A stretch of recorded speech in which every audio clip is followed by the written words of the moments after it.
Okay, sir. Good to see you. Welcome back home. Thank you. It's good to be home. Always good to be in Georgia, particularly right here in Middle Georgia. Yes, sir. When I was thinking about a place for us to meet, I thought, why not come here to go fish, one of your big initiatives when you were the 91st governor of the state of Georgia. I understand. I just missed 100 toddlers in here today. Yes, sir. Look, catching trout out of the trout stream out there. Right. So that's great. Now, talk about with this. We're talking about like just hunting and fishing. How did that kind of impact your life growing up? Well, it's the way I grew up, Marvin. I mean, I was a little farm kid from Bon Air, Georgia. And that was the day in the late 50s and early 60s where you could just go from neighbor to neighbor. We had fences, but, you just shared that way. And I remember I was about 12 years old, got my first little bird dog there, and my dad had given me a shotgun, and I went out there and just caught the thrill of quail and mostly a relationship with the dog. And I began training bird dogs, and I used to laugh and tell my 4 children everything I learned about parenting I learned from training bird dogs. They didn't think that was very funny, but a lot of truth to it actually, because the relationship you build with a dog, different temperaments, different responses to discipline, and was a really good way to learn. But it's been a part of my life.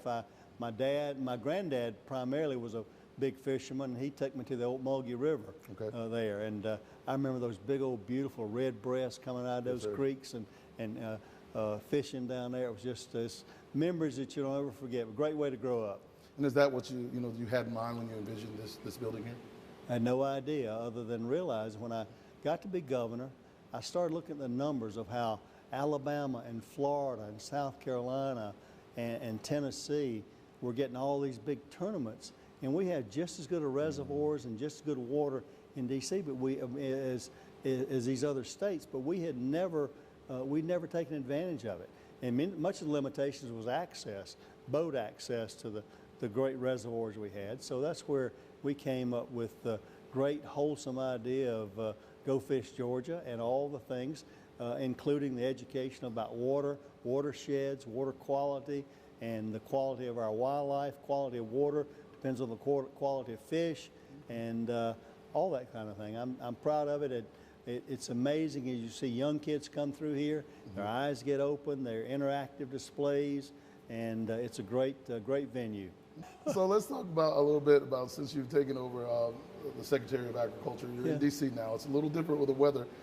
How are you adjusting to that a little bit? Well, we're doing fine. You just do whatever it takes. That's what you learn growing up on the farm. You do whatever it takes wherever you are, and Mary and I have a good life there. We bought a home there. I wouldn't have gone up there without her, but we miss family, we miss home.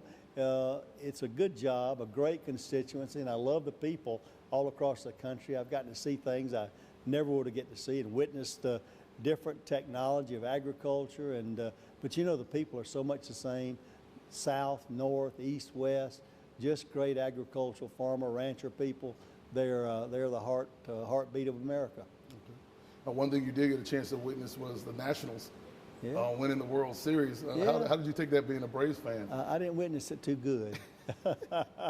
Obviously, to be able to flip if Atlanta won the division and then the wild card come along, I guess you have to hand it to the wild card guys. But we had a lot of Nats fans there, obviously, in the department and otherwise, and I try not to be too rude to them. What do you feel about the Braves and how they're coming along right now? You think they're right on pace? They got a lot of young talent, obviously, and next year may be the year. I think they probably need some, maybe strengthen up some of their starting pitching core there and getting a little more consistency. But Acuna Jr., those guys are exciting to watch, and I think they're building for the future. Sorry, this year wasn't it. We were hoping this year would be it, but I think they're on the verge. Okay.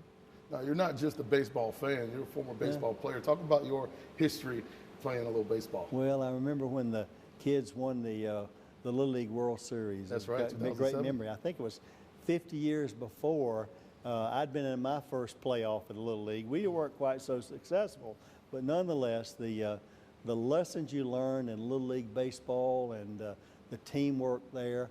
I remember our coach was Mike Long's dad, Joseph Long, yes, and he made us learn how to bunt because he said the bunt was the best example of life in baseball where you sacrifice yourself for your other teammates to get them in a position to score. And those are the kind of lessons you learn there. So it was much more than just athletics. It was much more than sports. those guys there were teaching us really the value of how you live together and teamwork and those kind of things. I had a friend from Bon Air who my dad farmed, and he wasn't able to. My mother was teaching, but this friend, the Davidson, saw that I got to and from practice every day, and it was just a real good. It was a real good community. So you're pretty proud of the way the Warner Robins Little League has continued to flourish. Oh, no doubt. You know how big a sports town Warner Robins has become. In high school, we weren't that much victorious, but we learned a lot of lessons in humility. But nonetheless, Warner Robins and Northside certainly, and others, and now Houston County and veterans, and all of Houston County become quite a sports mecca, only in baseball as well as football.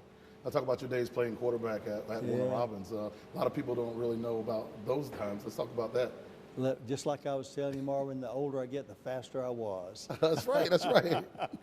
We were not all that successful from a win-loss standpoint. But I like to think about the fact that we had a good time. We had some of those my best friends today are from those teams, and we tried to do what it takes. We had to rely on passing because we weren't that successful running the ball. But that was in the old 1 AAA region, which was the renowned region in Georgia that period of time. Valdosta and LaGrange and Moultrie and the Columbus teams. So those were the heavyweights in Georgia football. The North teams had not gotten that strong at that point in time. So the 1 AAA South Georgia region sort of carried the day. But we had some good competition, Lanier and Willingham and Macon, certainly there.